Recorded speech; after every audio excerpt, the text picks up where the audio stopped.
All right, the last stitch in this chapter is the mock French seam. So what you're going to do is you're going to take your two 2x3 inch pieces of fabric. You're going to mark your seam line. You are going to, even though this is a French seam, you are going to stitch right on the seam line with the right sides together.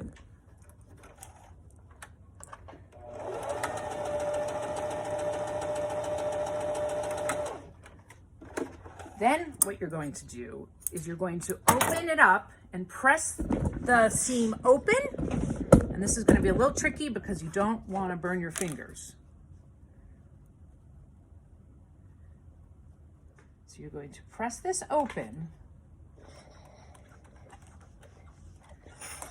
And then you're going to very carefully fold the seam allowance in towards that center seam.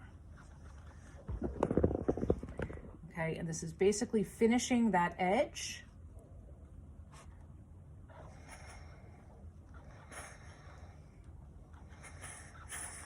This is kind of tricky. So what I've done is I've taken the seam allowance and folded it in and pressed it. And then we're going to bring them together like a little sandwich. And we can actually iron it closed. So it makes it a little easier to handle as we're stitching. And then I'm going to stitch right along that fold, which will enclose the seam allowance. And we'll do the same thing as the real French seam, but it allows a little more room for error and also is a little bit easier to execute.